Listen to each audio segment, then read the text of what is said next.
జాగృతి యొక్క బలమైనటువంటి నమ్మకం ఏంటంటే యూత్ ఎప్పుడైతే పాలిటిక్స్లోకి వస్తారో అదొక క్లీన్ పాలిటిక్స్ అయ్యేటటువంటి అవకాశం ఉంటుంది.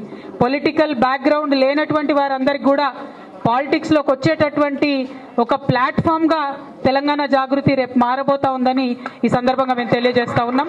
తెలంగాణ యువమిత్రులందరినీ కూడా నేను ఆహ్వానిస్తా ఉన్నాను. మనం ఖచ్చితంగా పొలిటికల్ నిర్ణయాలు జరిగే చోట మన అభిప్రాయం ఉండాలి. మనకున్నటువంటి మేధస్సుని, మనకున్నటువంటి శక్తిని, మనకున్నటువంటి చైతన్యాన్ని తెలంగాణ ప్రజలందరికీ కూడా మనము నేర్పించాలి, లీడ్ చేయాలి, తెలంగాణను ముందుకు తీసుకొని వెళ్ళాలి. మరి అట్లా వెళ్ళాలంటే ఇప్పుడు లోకల్ బాడీ ఎలక్షన్స్ వస్తాయని చెప్తున్నారు, తర్వాత ఎమ్మెల్యే ఎలక్షన్స్ వస్తాయి. ఎక్కడనో హైదరాబాద్లో ఉంటారు, సడన్గా సర్పంచ్ ఎన్నికలు అనగానే ఊరికొచ్చి నామినేషన్ వేసేస్తారు. కానీ సర్పంచ్ ఏం చేయాలి, సర్పంచ్ విధులేంటిది, సర్పంచ్ బాధ్యతలు ఏంటిది, ఆయనకు ఎంతవరకు అవకాశం ఉంటుంది, ఏం చేసే ఆస్కారం ఉంటుంది అన్నది చాలామందికి తెలియదు.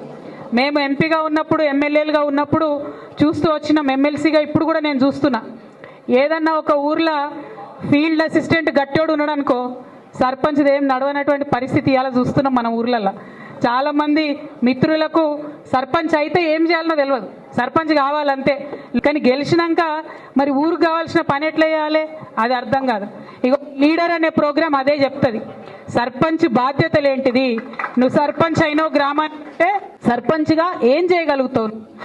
ఒక ఊర్లో ఒక చెరువు సమస్య ఉన్నది, ఒక భూమి రెవెన్యూ సమస్య ఉన్నది, ఎవరి దగ్గరికి పోవాలి, ఎంఆర్ఓ దగ్గర పోవాలనా, ఆర్డీఓ దగ్గర పోవాలనా, కలెక్టర్ దగ్గరికి పోవాలనా, ఉత్తరం రాయాలి, ఎట్లా లెటర్ రాయాలి, ఏమేమి అంశాలు పెట్టి లెటర్ రాయాలి, దానికి ఫండ్స్ ఎట్లా తెచ్చుకోవాలి, ఇవన్నిటినీ కూడా నేర్పించేటటువంటి కార్యక్రమమే లీడర్ అనేటటువంటి కార్యక్రమం.